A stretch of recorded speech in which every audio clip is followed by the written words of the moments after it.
예, 반갑습니다. 우리 함께 예배하게 된 저와 여러분 너무나도 반갑고 여러분을 볼 때마다 큰 기쁨이 제 안에 넘칩니다.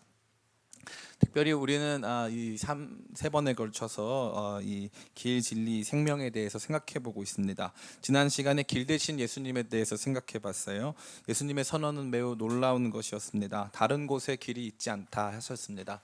다른 종교나 다른 철학, 다른 사람들은 저기에 길이 있다, 저기로 가야 한다라고 말하는데 예수님은 내가 길이다, 내가 하나님께 나아가는 길이라고 말씀하셨고, 이것은 굉장히 큰 충격이었다고 말하고 있습니다. 뿐만 아니라 예수님은 다른 길을 제시하신 적이 없습니다. 그렇기 때문에 예수님께서는 하나님 아버지께 나아가는 유일한 길이 되십니다.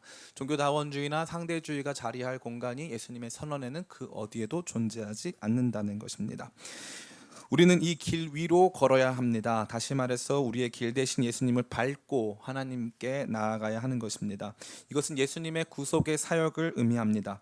예수 그리스도께서 십자가에서 죽으셨을 때 성소 중앙의 휘장이 갈라졌습니다. 그 휘장이 갈라졌다는 것은 우리로 하여금 하나님의 임재 앞에 나아가지 못하게 했었던 구약의 모든 율법들, 그러한 모든 것들이 완전히 없어지고 예수님의 찢으신 몸으로 말미암아, 예수님의 대속적인 죽음으로 말미암아 이제 우리가 하나님께로 직접 나아갈 수 있다는 것을 보여주는 것이라 했습니다. 히브리서 10장은 그것을 새로운 산길이라고 표현했습니다. 성소의 휘장이 갈라지면서 우리가 하나님의 보좌 앞으로 나아가는 것은 우리에게 주어진 새로운 살 길, 우리의 삶에 새롭게 주어진 길이라는 것을 의미하는 것입니다. 그러기에 우리는 예수님께서 십자가로 놓으신 길을 밟고 아버지 하나님께로 나아가는 것입니다. 예수님을 밟고 나아갈 때 가장 중요한 것은 다른 종류의 사람 혹은 다른 종류의 대속적 죽음은 존재하지 않는다는 것이죠. 그 어떤 종교에도, 그 어떠한 철학에도 예수님과 같이 자기 자신이 십자가에서 제물로 죽임 당하시고 부활하사 우리에게 새로운 길을 내신 분은 아무도 없다는 것입니다. 안상홍 증인에 가서 안상홍 씨 손에 못자국이 있는지 혹은 옆에 창자국이 있는지를 물어본다면 없다고 말할 것입니다. 신천지 이만희 씨한테 가서 이 손에 못자국이 있는지, 문선명 씨한테 가서 손에 못자국이 있는지, 요즘 아주 이 핫한 우리 정명석 씨에게 가서 손에 못자국이 창자국이 있는지 물어본다면 그들에게 그것이 존재하지 않습니다. 오직 우리를 위해서 대속하여 죽으신 손에 못자국과 옆구리에 창자국을 가지신 오직 예수님만이 하나님 아버지께로 나아가는 길이 되셨습니다.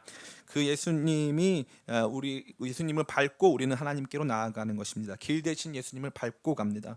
뿐만 아니라 예수님께서 길이 되신다는 것은 예수님을 따라 걷는 길이라 했습니다. 예수님이 걸어가신 자취를 따라 걷고 그분의 가르침을 따라 걷는 것이 우리에게 요청되는 것이랬습니다. 길은 그것을 밟고 가기도 하지만 또 길은 그것을 따라가는 것입니다. 그래서 예수님께서 길이 되셨다는 것은 예수님께서 우리 가르치신 대로 우리가 걸어간다. 우리의 삶의 방식, 우리의 생활의 방식, 우리의 모든 선택을 예수님께서 원하시는 방향대로 가져간다 하는 것을 의미하는 것입니다. 그러기에 예수님께서 우리의 모든 삶의 방식을 만들어 가시는 길이 되셨다는 것을 지난 시간에 살펴보았습니다. 오늘 우리는 두 번째 시간으로 진리에 대해서 생각해 보기를 원합니다. 아무쪼록 오늘 말씀을 통해서 예수님의 진리 되심을 다시 한번 마음에 새기고 그 진리 되신 예수님을 알아감으로 아버지 하나님 앞으로 나아가게 되는 저와 여러분 다 되시기를 예수님의 이름으로 축원합니다.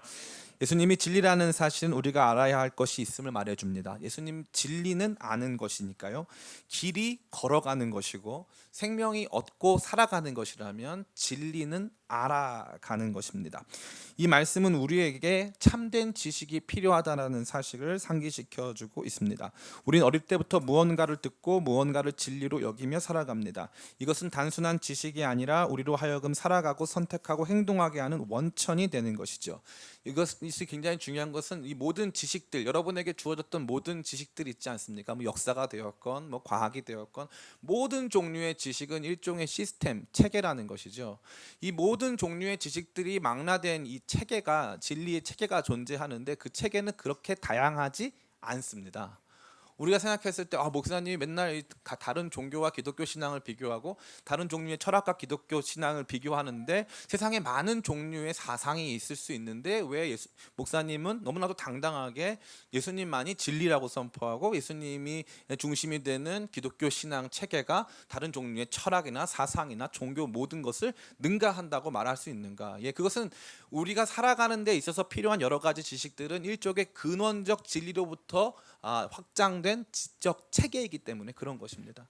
그래서 그 근원이 무엇인가를 파악해 보면 나머지 것들을 알 수 있는 것이죠. 저는 고구마를 심어보거나 이게 수확해 본 경험은 거의 없습니다. 그러나 고구마에 대해서 알고 있는 것이 하나 있다, 두 가지가 있는데 하나 맛있다는 것이고 또 먹는 얘기 했다고. 제가 요즘에 장민혁 형제가 제가 설교할 때 먹는 얘기를 되게 많이 한대요. 그래가지고 무슨 제가 말만 하면 또 먹는 얘기라고 놀리고 있는데 여러분 다 듣기 편하라고 드리는 말씀입니다. 고구마는요 하나를 잡아 당기면 나머지 게 쫙 딸려 나오는 거죠. 모든 것이 마찬가지예요. 진리의 하나를 쫙 잡아 당기면 나머지 것이 다시 같이 줄줄이 이어져서 나오게 된다는 것입니다. 그래서 이러한 진리 체계는 특별히 두 가지의 종류의 진리 체계를 가지고 있는데 하나는 바로 우리를 둘러싼 세계를 이해하는 진리의 체계입니다. 이것은 과학적 관찰과 탐구들을 통하여 알게 되고 축적되는 진리의 체계가 되는 것이죠. 세상은 어떻게 되어 있는가, 지구 바깥에는 뭐가 존재하는가, 자연이 무엇인가, 이러한 종류의 이제 진리의 체계가 존재한다는 것입니다. 다른 하나는요, 이 나를 둘러싼 세계를 알아가는 지식이 아닌 나 자신을 알아가는 이 진리 체계가 존재한다는 것입니다. 대표적으로 그러한 것을 보여주는 학문은 철학이나 심리학 등이 있다고 할 수 있습니다. 특별히 철학에서는 인식론, 우리가 무엇을 어떻게 얼만큼 알 수 있는가, 심리학도 우리 자신이 어떠한 상태인가, 이 정신분석학, 이러한 종류의 이 학문들은 우리가 어떠한 종류의 존재인가를 밝혀 주고 있는 것입니다. 그런데 재미있는 것은 이러한 모든 학문들이 할 수 없는 것이 있다는 것이죠. 과학과 또 여러 가지 철학들, 또 심리학, 정신분석학이 전혀 할 수 없는 것은 우리를 하나님께로 인도하지 못한다는 것입니다. 우리가 왜 존재하는지, 왜 세상이 존재하는지, 존재하지만 왜 이러한 모습인지, 이것에 대한 분명한 이 가치, 분명한 원인을 제공해 주지는 못한다는 것이 너무나도 자명하다는 것입니다. 물론 그 비슷한 방향이나 근처까지 인도하는 경우는 생각보다 많습니다. 다시 말해서 아름다운 꽃을 보면서 이 꽃을 만든 존재에 대해서 연상하거나 아름다운 우주의 질서를 바라보면서 그 질서 안에서 무언가 특별한 지적 존재가 세상을 설계했을 수 있겠다라고 생각할 수 있다는 것이죠. 제가는 이 수학을 포기한 수포자입니다. 여러분들 중에도 상당히 많은 분들이 그러한 저와 같은 길을 걸으셨을 좀 있는데 저는 특별한 수포자인데 집합부터 포기했습니다. 그렇기 때문에 수학을 본 순간 이건 내가 가야 될 길이 아니구나라는 생각, 아버지께 나를 인도할 수 없는 길이라는 생각을 했고 그래서 이제 바로 포기를 했습니다. 그래서 근데 저 같은 수포자들도 아는 굉장히 위대한 정리가 있지 않습니까? 무슨 정리입니까? 그렇죠. 수포자들이 다 알고 있어요. 다른 정리를 대봐라 아무도 못 돼요. 그러나 피타고라스의 정리, 우리가 생각했을 때 피타고라스는 정리를 굉장히 잘하는 사람이죠. 피타고라스는 정리하는 사람이니까요. 이 고대 그리스 시대에 피타고라스 학파는 굉장한 이 지적 추구를 하는데요. 이 피타고라스 학파가 추구하는 그들의 활동이 뭐냐면요, 수학 문제 풀기 이런 거예요. 그거 하면서 극도의 카타르시스를 느낍니다. 근데 그들이 가졌던 제일 놀라운 건 뭐냐면 그들이 이제 피타고라스 학파가 배음을 발견하는데요. 우주 전체가 일종의 노래라고 보는 거예요. 우주 전체가. 그래서 특정한 울림이 있으면 그 울림의 중간쯤 되는 울림은 이 울림의 몇 배쯤 되는 소리를 내고 이러한 식으로 세상 전체를 음악적으로 활용하는 것이죠. 그래서 피타고라스 학파가 수학 물리학에서도 강한데 제일 강한 학문이 음악이에요. 음악. 너무 신기하죠. 왜냐하면 세계를 둘러싼 이 물리적 질서를 파악했기 때문에 그렇습니다. 그런 사람들에게 있어서는요, 이 과학이라는 것은 일종의 예배 행위입니다. 왜냐하면 세상을 발견하는 행위이기 때문에 세상 안에 뭔가 굉장히 잘 정교하게 조율되고 정교하게 만들어진 체계를 발견하는 것이기 때문에 엄청난 기쁨을 그들에게 주었다는 것이죠. 그러나 그러한 초월적 경외감이나 또 우리가 볼 수 있는 심미적, 다시 말해서 우리가 꽃을 보면서 아름다움을 느끼고 아름다운 산이나 이 태양이나 뭐 하늘을 보면서 느끼는 여러 가지 감동들이 궁극적으로 우리를 하나님 아버지께로 인도하지는 못한다는 것입니다. 제가 아는 어떤 한 분이 계신데 이분이 산악인이세요. 산악인이신데 이 히말라야를 등정했을 뿐만 아니라 에베레스트 산에 올라가셨습니다. 제가 친한 동생의 아버지신데 제가 종종 물어봐요. 아버지 교회 다니시니? 그래서 저희 아버지는 저희 아버지만의 하나님을 믿으신다는 거예요. 저희 아버지 에베레스트 산에서 만난 하나님이 계시대요. 갔는데 도저히 거기서는 하나님을 부정할 수가 없다 이거죠. 그래서 거기서 하나님을 만나셨다는 거예요. 교회는 안 다니신다는 거죠. 가만히 생각해 보면은 우리 생각엔 참 멋있는 일 같아요. 그런데 거기에는 그 어떤 텍스트, 다시 말해서 객관적으로 우리에게 말을 걸어오는 내용이 전혀 없는 것이죠. 그 순간 느낌일 수 있고 우리가 언제 그 환경에 도달했을 때만 경험할 수 있는 굉장히 간접적이고 애매하고 모호한 하나님에 대한 체계가 존재한다는 것입니다. 어찌 됐건 진리의 체계, 우리의 주변을 둘러싼 세계를 바라보는 진리의 체계와 우리를 바라보는 내적인 진리의 체계 두 가지가 있는데 이 진리 체계를 여러 가지 관점에서 조망해 본다 할지라도 그 자체로 우리를 아버지께로 인도할 수는 없다는 것입니다. 특별히 이 분야에 있어서, 다시 말해서 이 진리 체계를 명확하게 확인하는 분야에 있어서 세상 속에서 경쟁하는 담론은 그다지 다양하지 않습니다. 이게 중요합니다. 많은 사람들이 얘기해요. 목사님이 그러면은 저기 이 시베리아의 샤먼들을 만나봤습니까? 목사님이 저 인디안 주술가들을 만나봤습니까? 목사님이 혹은 뭐 힌두교 구루들을 만나봤습니까? 어떻게 다 안다고 감히 말씀하실 수 있겠습니까? 세계는 생각보다 굉장히 유사하고요. 굉장히 이 뭐라고 될까? 우리가 생각했을 때 다양하다고 생각할 수 있지만 굉장히 비슷한 면이 많습니다. 그래서 그들이 가지고 있는 공통점들, 또 그들을 연구하는 그 수많은 사람들이 존재하기 때문에 우리는 세계에 여러 가지 존재하는 담론들을 굉장히 축약적으로, 압축적으로 볼 수 있는 것입니다. 첫 번째는 그 진리 체계를 만들어가는 가장 중심이 되는 진리의 핵심 중에 특별히 그것을 보여주는 담론 중에 첫 번째는 유물론적인 세계관입니다. 모든 것은 물질이고 생명도 엄청나게 낮은 확률이지만 우연에 의해서 발생했고 그 우연을 통해 발생한 생명이 엄청나게 치열한 진화를 거쳐서 오늘날에 이르게 되었다는 것입니다. 그래서 신은 없고 물질만이 영원하다는 것입니다. 이러한 진리체계, 즉 유물론적인 진리체계는 끊임없는 경쟁과 생존을 가치로 여기고 생산력을 궁극적 기준으로 만들어 우리 자신의 가치를 평가하게 만듭니다. 오늘날 정말 많은 사람들이 이 이야기를 진리로 여기며 살고 있습니다.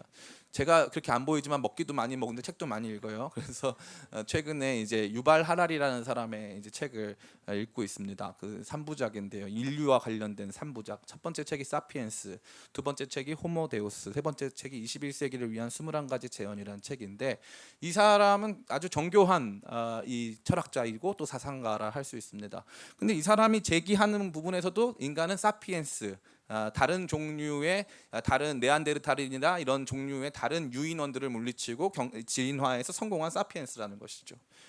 그게 그들이 바라보고 있는 세계고 이 사람 책이 엄청나게 많이 팔린 것으로 봤을 때 이러한 종류의 유물론을 따라가는, 다시 말해 우리는 진화의 산물이다라고 생각하는 사람들이 생각보다 굉장히 많다는 것을 알 수 있습니다. 이 유물론은 단순히 철학에만 존재하는 것이 아니고 우리의 삶에 실제하고 있습니다. 여러분도 아마 이런 유물론들 속에 살아갈 수 있었을 텐데요. 특별히 오늘날 제기되는 수만 가지 사회적 문제들도 이 유물론적 발상에 기초하고 있다고 볼 수 있습니다. 그러한 가운데 이 유물론을 대변하는 종교도 있습니다. 유물론적 종교는 뭐가 있을까요? 불교는 대표적인 유물론적 종교라 할 수 있습니다. 불교에서는 신은 존재하지 않습니다. 내가 신이 되는 것뿐입니다. 이 불교에 있어서는 이 세상의 어떤 이 가치와 의미, 이 창조된 세상의 가치와 의미를 발견하기보다는 우리 안에 있는 현상에 집중합니다. 우리 안에 있는 실존적 현상.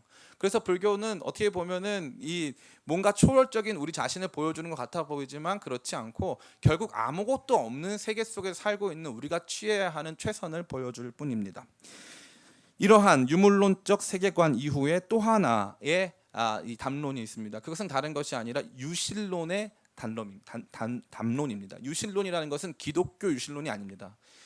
유물론을 제외하고 그러면 설마 이것이 아무런 이 존재 없이 인간이 무에서 존재할 수 있다는 것은 참 이해하기 어렵다. 그러니까 인간을 창조한 다른 존재가 있을 것이다라고 생각하는 종류의 생각입니다. 비교적 많은 사람들이 이것을 지지하고 있습니다. 여기에는 단순히 철학만 존재하는 것이 아니라 상당수의 종교들도 이러한 유실론적 세계관에 기여하고 있습니다. 그들은 세계 속에서 이 창조의 신을 믿지만 그 목적성이나 신과의 관계성은 상당히 약화되어 생각합니다. 관계가 있다 하더라도 신이 의도한 법적 질서가 관계의 전부입니다. 다시 말해서 착하게 살아라. 착하게 살아라. 그게 이제 신이 우리에게 요구하는 전부라는 것이죠. 대표적으로 어떤 것이 있겠습니까? 유교와도 같은 신앙. 예. 우리 안에서 사실 유교적 신앙들은 굉장히 보편적인 신앙입니다. 어떻게 보면 더 원초적인 신앙이라고 할 수 있는데요. 지성이면 감천이다. 최선을 다하면 결국 하늘이 알아준다. 그래서 하늘은 인간과 어떤 관계성을 맺거나 인간이 거기에 따라서 살아야 되는 존재이긴 하지만 관계성을 맺거나 뭐 엄청난 우리에게 삶에 개입하는 그런 종류의 존재가 아니고요. 우리에게 어떠한 원칙을 던져주고 그러한 원칙에 따라서 살아가려고 권면을 해주되 또 그렇게 살아가지 못할 때 심판 정도를 내려주는 그러한 종류의 이 신을 요청하고 있다고 볼 수 있습니다. 이들은 이 하나님께 나아감 같은 거는 별로 큰 관심이 없고 인간이 어떻게 살아야 하는가에 대해서 많은 관심을 가질 뿐입니다. 그들에게 있어서 하나님은 굉장히 이 모호한 존재고 규정되지 않은 존재입니다. 이 특별히 하나님이 만들어 놓은 그들의 하나님이 만들어 놓은 가장 안 좋은 것은 이 운명이라는 것인데요. 운명은 하나님께서 우리를 비인격적으로 다루시면서 우리에게 우리가 원하지 않는 어떤 사건들을 제시하는 것이라 할 수 있습니다. 여기에 대해서 이 니체 같은 철학자 정도가 이 운명을 받아들이고 이 운명에서 이 고통을 느끼며 살아가는 것이 인간의 존재다라고 하는 이 그리스 신화적인 생각을 가지고 있다는 것을 우리는 이미 잘 알고 있습니다. 그래서 요즘에 나와 있는 노래가 있죠. 그 트로트 노래 중에 아모르 파티. 그 수많은 사람들이 아모르 파티를 굉장히 좋아하는 사람이다. 그래서 그거를 이제 생각하는데 그 파티는 FATI. 예. 그거는 무슨 뜻입니까? 그 fate를 말하는 거죠. 운명을 말하는 것입니다. 니체가 늘 말하던 게 뭐냐면 너의 운명을 사랑해라 이거죠. 그리스 신화는 그 운명을 사랑하게끔 되어 있습니다. 그냥 우리를 그렇게 던져졌습니다. 신들의 놀이개로 던져진 운명을 그냥 받아들이는 것입니다. 이것이 유신론 세계관입니다. 우리 생각에는 같은 하나님을 믿으니까 얼추 비슷해 보이지만 사실은 전혀 다릅니다. 우리가 믿고 있는 하나님과는 완전히 다르다는 것이죠. 이러한 진리들 속에서 우리는 무엇을 믿어야 합니까? 당연히 기독교 유신론적인 진리 체계를 받아들여야 합니다. 기독교 유신론적인 진리 체계만이 우리를 둘러싼 세계를 바르게 인식하게 만들고 우리 자신을 바르게 이해하게 만든다는 것입니다. 제가 요즘에 그 유발 하라리 씨 책뿐만 아니라 하라리 씨 하니까 좀 이상한데요. 유발 하라리님 그것도 이상한데 그분 책뿐만 아니라 요즘에 이제 다시 좀 이렇게 읽고 있는 책이 노너 대학 중용 이런 책을 읽고 있어요. 특별히 중용은 제가 중용이 없는 것 같아가지고 그래가지고 좀 중용이 필요한 것 같아가지고 이제 엄청나게 많이 읽고 있습니다. 별로 대단한 내용은 없더라고요. 근데 중용이라는 책을 이제 많이 읽고 있습니다. 유교와 기독교가 비슷한 점이 많습니다. 사람들이 이제 그래서 유교와 기독교가 비슷한 점이 많다. 특별히 어떤 면이 비슷하냐면은 우리가 따라야 할 도가 있다 이런 것이 굉장히 좀 유사하다고 생각하는 부분이 많습니다. 그리고 유교에는 하늘이 많이 등장합니다. 하늘이 그것을 우리에게 정해준다. 하늘이 우리에게 그것을 말해줬다. 이렇게 이제 하니까 유교가 어느 정도 이제 비슷한가 보다 하는데 유교랑 기독교랑 궁극적으로 다른 측면이 하나 있습니다. 유교는 죄를 다루지 않습니다. 죄를 다루지 않는다는 게 무엇이냐면 인간이 지금 이렇게 된 상태, 이 맹자는 이 성선설 아닙니까? 그래서 우리 안에 있는 내면의 질서 도를 따라가면 이제 우리가 군자가 될 수 있다 이런 내용인데요. 거기에 등장하지 않는 게 인간이 사실 하나님께 반역한 죄인이라는 사실이 등장하지 않습니다. 그렇기 때문에 인간 해석 자체가 다르다는 것이죠. 군자와 소인 얘기를 합니다. 그럼 군자와 소인의 차이가 뭘까요? 군자는 실천하는 사람이 군자고 소인은 실천하지 못한 사람이 소인이에요. 그럼 왜 실천 못하냐? 배움이 없어서 실천을 못하는 거예요. 배움이 없어서 실천 못하면 소인이 되는 거고 배워서 실천하면 군자가 되는 것입니다. 그런데 궁극적 차이가 뭡니까? 기독교 신앙은 배워서 실천 못한다는 거예요. 우리는 그런 존재가 아니라는 것이죠. 가장 궁극적으로 우리의 참된 모습을 밝혀주고 있는 부분이 바로 그 부분입니다. 기독교 신앙은 다른 종류의 철학이나 종교와는 완전히 다릅니다. 비교 종교학적인 구분을 통해서도 사람들이 간신히 어떻게 고등 종교 안에서 윤리 도덕에서 맞춰보지만 신학적 내용을 들어가 보면 완전히 판이하게 다른 종교랑 배타적 모습을 가지고 있는 것을 우리는 발견할 수 있습니다. 가만히 이성의 눈을 들어 우리를 둘러싼 세계를 잠시 고찰해 봤으면 좋겠습니다. 우리가 탐사 가능한 우주에 아직 발견된 생명체가 없습니다. 맞죠? 예, 탐사 가능한 우주에는 아직 발견된 생명체가 없. 혹시 우리 중에 내가 최근에 그런 생명체 발견했다 하시는 분 계십니까? 내가 그 생물체다. 사실 내가 외계인이었다 이런 분 안 계십니까? 예. 탐사 가능한 세계에 아직 발견된 생명체가 없습니다. 그런데 가끔 CNN 뉴스의 특종을 차지하는 게 있는데 그게 뭐냐면 화성에 물이나 물이 흘렀던 흔적 정도가 발견되면 사람들은 열광합니다. 왜 그렇습니까? 그것은 생명체의 존재에 대한 가장 최신의 신화인 유물론에서 말해준 생명 탄생의 조건이 거기 있다고 믿기 때문입니다. 생명체가 있는 것도 아닌데 물이 있다는 이유만으로 또 지구랑 환경이 비슷하다는 이유만으로 당연히 생명체가 있을 것이라고 추측하고 기뻐한다는 것이죠. 이 합리적인 생각을 한다는 사람들로 보기에는 어렵습니다. 아직 생명체의 확실한 근거 혹은 세포나 유기체의 단면이나 화석이 발견된 것도 아닌데 물이 발견됐다는 이유만으로 그들은 약간 정신이 나간 듯 열광한다는 것이죠. 전 너무 재밌었어요. 왜냐하면 거기 뼈가 발견됐거나 거기 정말 막 풀이 자랐거나 이랬으면 열광할 만한데 그런 것이 아무도 없다는 것입니다. 또한 우주가 엄청나게 크고 계속 팽창하기 때문에 지구와 비슷한 환경을 갖춘 행성들이 반드시 더 있을 것이고 그러한 행성들에는 생명체가 존재할 수 있다라고 사람들은 흥분하며 말합니다. 이 모든 것은 지구와 비슷하면 생명체가 존재할 수 있다라는 전제 혹은 가정에서 비롯된 것입니다. 이건 어떤 정도 수준이냐면요. 내가 로또에 당첨되면 강남에 아파트를 살 수 있을 것이다 정도의 확률과는 비교도 안 될 만큼 낮은 확률의 이야기입니다. 로또를 사면서 당첨이야 하는 사람 없습니다. 거의 없어요. 사는 순간 당첨될 거야 믿는 사람 거의 없습니다. 근데 이거랑 비교도 안 될 만큼 이거에 수백 배, 수천 배 정도 어려운 확률의 내용을 가지고 우린 열광한다는 것입니다. 도리어 이 모든 것은 우리가 이 외딴 섬과 같은 지구에 홀로 존재한다는 것이 우리에게 있어서는 굉장히 납득하기 어렵고 불편한 내용이라는 것을 반증하고 있다는 것입니다. 옛날에 나왔던 스릴러 공포 영화 중에 큐브라는 영화가 있어요. 큐브. 이 큐브라는 영화가 있는데 어떻게 되어 있냐면은 갑자기 그 영화가 시작되면 눈이 탁 떠져요. 눈이 탁 떠지면서 어디에 있냐면 완전 닫힌 공간에 있고요. 거기에서 이해할 수 없는 공격들이 막 찾아와요. 계속. 굉장히 질서가 없어요. 무질서한 공격들이 갑자기 뭐 이쪽 면이 칼로 바뀌어서 막 다가온다든가 막 이런 일이 다가오는 거죠. 그 얘기가 뭐겠어요? 그게 세상을 말하는 거예요. 눈 떠봤더니 세상이 존재하고요. 인간이 눈을 떠봤더니 이 주위에 세계가 존재하는데 어떤 날은 태풍이 오고 어떤 날은 번개가 치고 갑자기 어떤 날은 사자가 오고 막 이래가지고 삶의 내용을 규정할 수가 없는 공포가 찾아온다는 거죠. 큐브로 만들어진 그 세상은요, 사실 우리가 살아가고 있는 불확실한 세계의 모습을 그 단면을 공포처럼 보여주고 있는 것입니다. 인간은 이러한 종류의 불안 속에 사로잡혀 있다는 것이죠. 다시 가만히 눈을 들어 우리, 즉 인간의 이야기 속으로 들어가 보십시다. 유물론적인 세계 속에 인간은 진화의 산물입니다. 인간은 치열한 진화의 과정 속에서 살아남은 존재입니다. 인간은 다른 종류의 생물들과는 큰 차이가 없습니다. 그저 좀 더 이기적이고 좀 더 똑똑할 뿐입니다. 그런데 우리에게는 무언가 우리가 지켜야 하지만 지키지 못하는 도덕률들이 존재합니다. 모든 인간이 마땅히 살아야 하는 삶의 질서들이 있다고 느끼는 것입니다. 최근에 이 인천 초등학생 살인 사건이 있었습니다. 인천 초등학생 살인 사건이 있고 나서 1심에서 그 살인을 실제로 한 친구는 무기징역을 받았고 뒤에서 그것을 사주한 친구는 20년형을 받았어요. 20년형을. 근데 지금 대법원 판결이 나왔습니다. 판결이 나왔는데 대법원 판결에 그 아이를 죽인 사람은 20년을 받고 뒤에서 그것을 사주했지만 실제적으로는 그 사주의 내용을 정확하게 파악할 수 없다고 그래서 대법원에서는 살인 방조죄를 적용해서 13년형을 받았습니다. 국민적인 이 분노가 일어나야 하는데 이 한국 사람들이 그 정보를 아직 잘 모르는 것 같아요. 놀이터에서 가만히 놀고 있는 애를 데려가 가지고요, 장난으로 그 아이를 죽인 다음에 그 아이의 시신을 훼손했어요.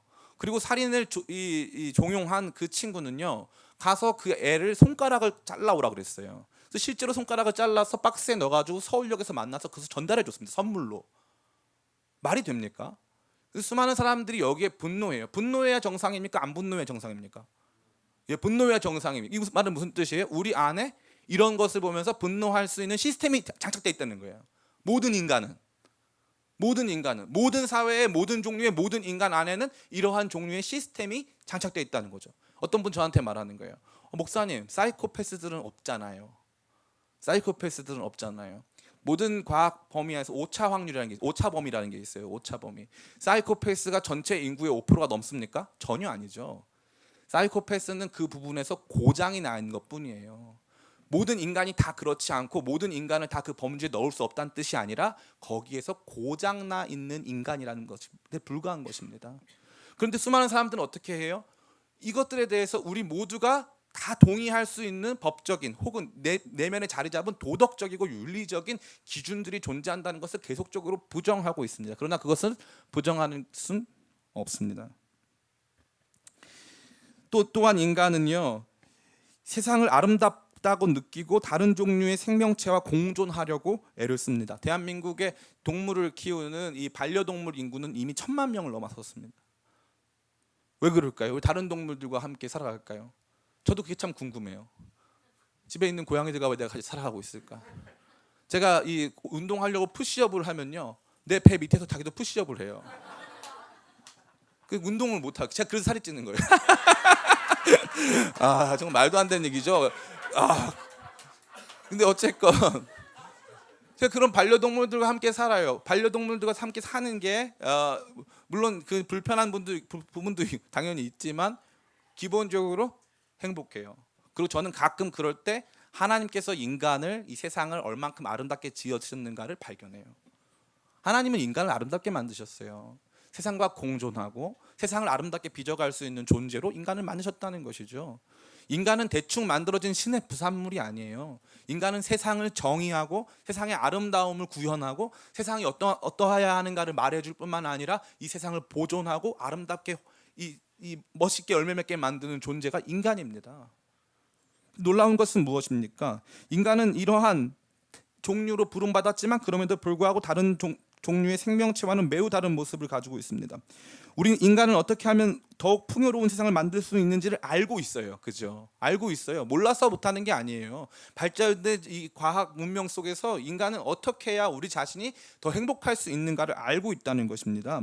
모든 것을 적당히 하고 나누며 살아가면 됩니다. 그런데 인간은 이러한 능력을 상실했어요. 아는데 상실했어요. 지구상의 인구가 75억 명을 넘어서고 있습니다. 이 아주 많은 인구죠. 이 인구 중에 상당수가 지금 고통과 억압, 핍박, 또 이제 이 기아에 시달리고 있습니다. 사실 이 기아 문제, 이 잘 먹지 못하는 문제는 과거에는 굉장히 이 뭐라고 해야 될까요? 이 더 심각하게 받아들여졌지만 오늘날은 생각보다 사람들이 그 문제에 대해서 둔감하지 않습니까? 그런데 이 기아 문제가 사실 더 심각해지고 있다는 거죠. 음식이 부족해서일까요? 나누지 않기 때문일까요? 나누지 않기 때문이에요. 재밌죠? 생산도 충분하고 우리는 할 수 있는 능력도 있고 지식도 있어요. 더 잘 먹일 수도 있습니다. 그런데 나누지 않아요. 과학 문명이 발달했는데 우리 안에 이 폭력이 더 커졌습니까? 작아졌습니까? 폭력의 양은 훨씬 커졌습니다. 지구 공동체를 위협하는 폭력의 수준도 훨씬 높아진 거죠. 그럼 어떻게 설명하시겠습니까? 시스템이 문제입니까? 사람이 문제입니까? 사람이 문제죠.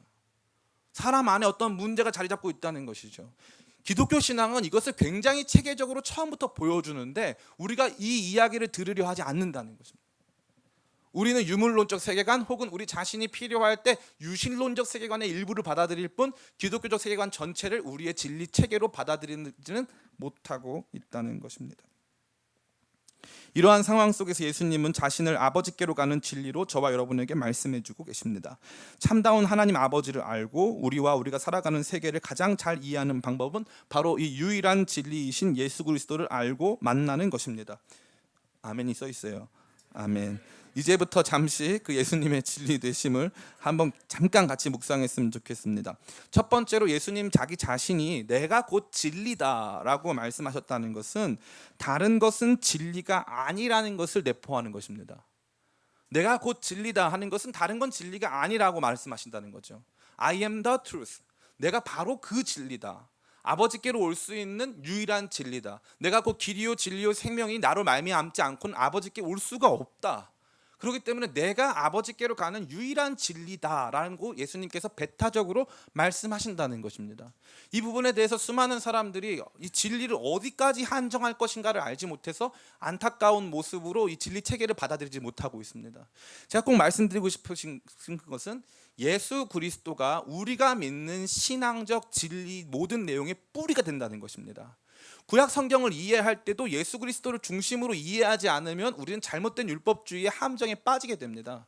예수 그리스도께서 우리가 믿는 모든 진리 체계의 중심이 되시고 뿌리가 되시기 때문에 예수님을 제대로 알고 이해하지 못하고서는 하나님께 나아갈 수 없다는 것이고, 예수님이 없는 종류의 모든 사상, 철학, 종교에는 어느 정도 일리 있는 말들이 거기에 있을 수 있겠지만 그 전체가 온전한 진리의 체계로 저와 여러분 가운데 주어질 수는 없다는 것입니다. 예수님은 강하게 예수님 자기 자신이 바로 그 진리, 모든 지식을 가능하게 하고 모든 지식을 의미 있게 하는 바로 그 진리라는 말씀을 저와 여러분에게 하고 있다는 것입니다. 두 번째로, 예수님이 진리가 되신다는 것은 아버지 하나님께 나아가는 모든 지식이 예수님으로 말미암는다는 것을 의미합니다.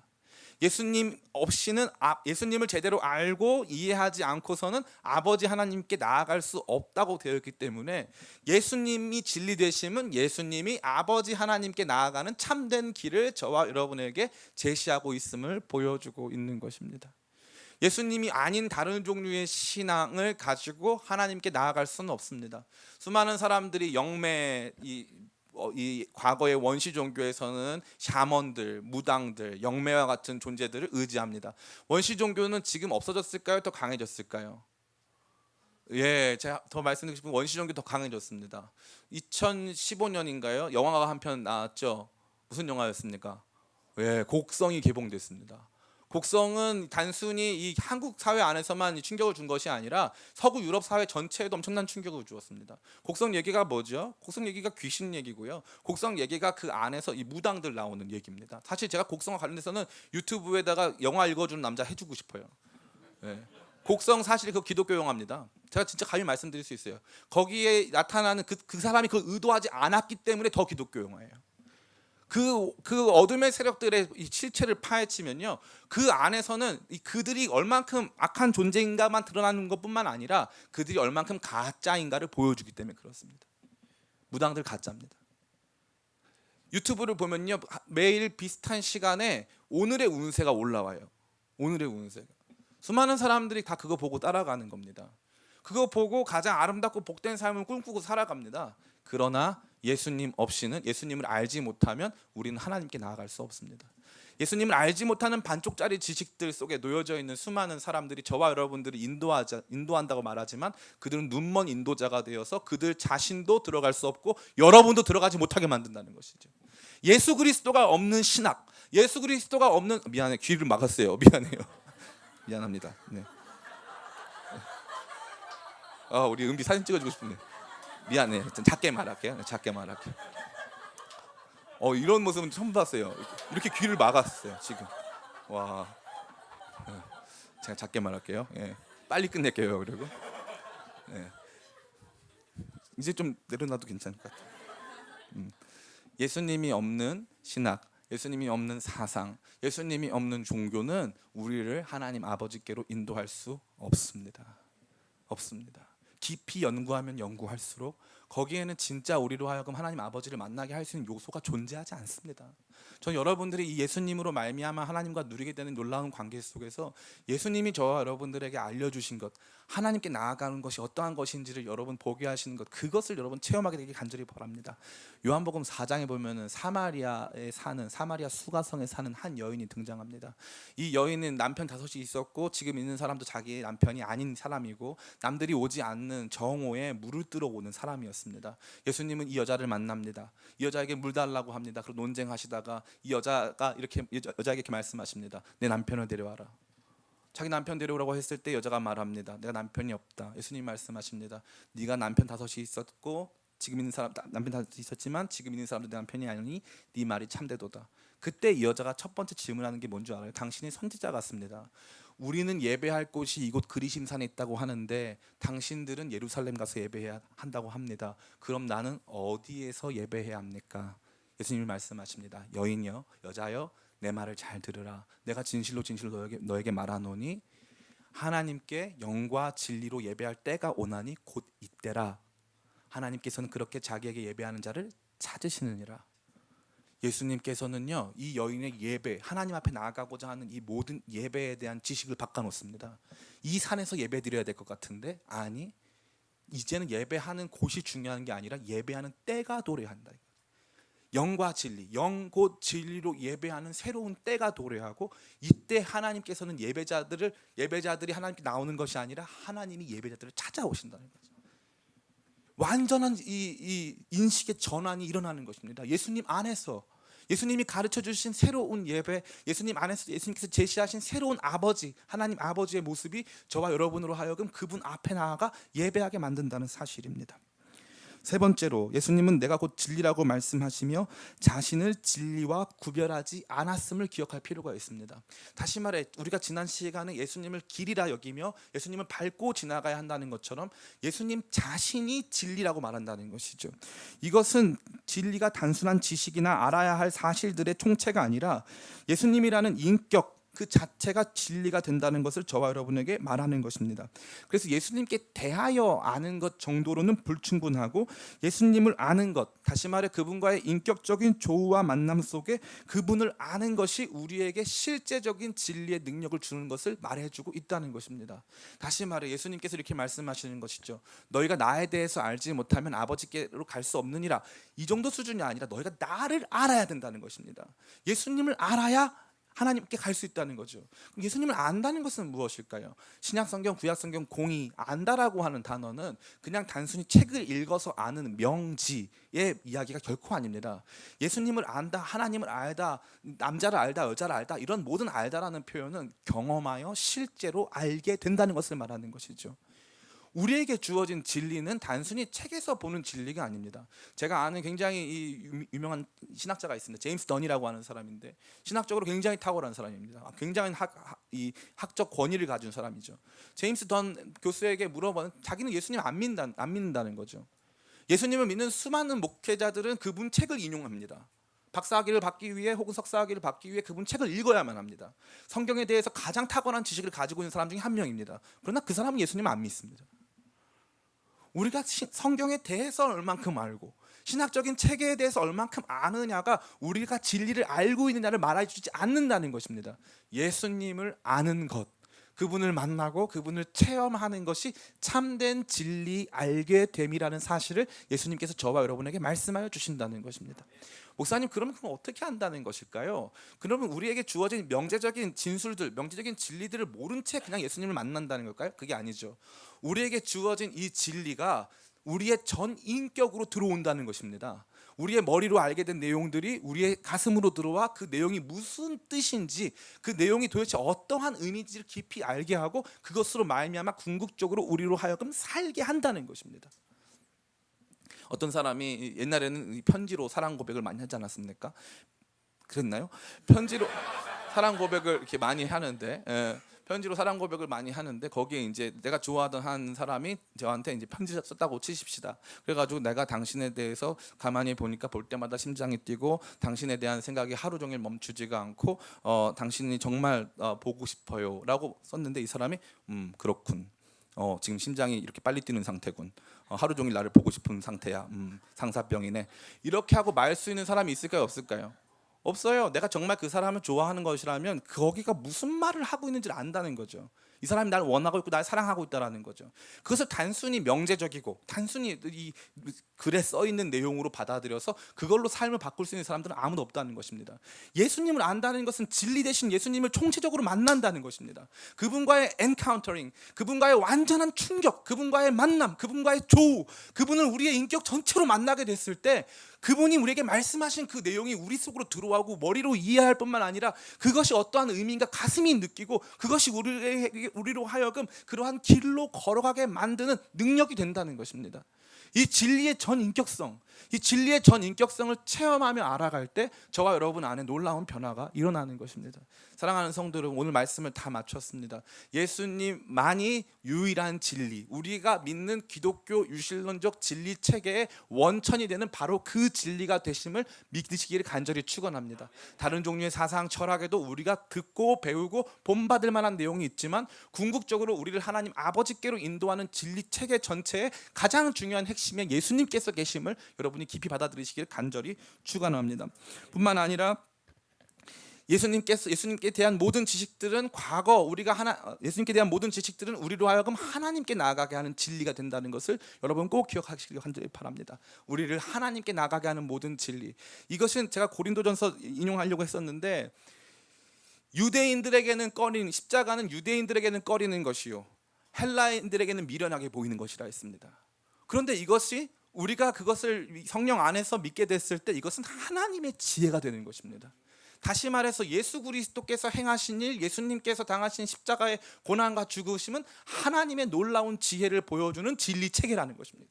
그래서 우리는 그 길로만 예수님의 진리 되신 그 길로만 하나님을 만나고 체험할 수 있다는 것입니다. 세 번째는 예수님 자신이 인격적 살아있는 진리라는 것을 여러분 경험하게 되시기를 간절히 축원합니다. 제가 이러한 종류의 설교를 드릴 때마다 제 안에 큰 두려움이 있습니다.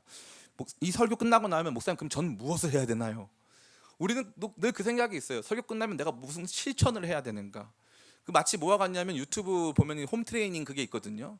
그래서 제가 그런 걸 알아요. 제가 그런 걸 아는데 방해자가 있어서 그걸 못 하는 건데 홈 트레이닝 이런 거 있거든요. 그래서 꼭 끝나고 나면 이게 막 트레이닝을 받고 싶고 내가 어떻게 뭘 해야지만 나한테 개선 효과가 일어난다고 생각하는데 그렇지 않고요. 때로는 배움만으로 암만으로 우리의 삶에 변화가 일어납니다. 어떤 변화가 일어날까요? 방향 전환이 일어나요.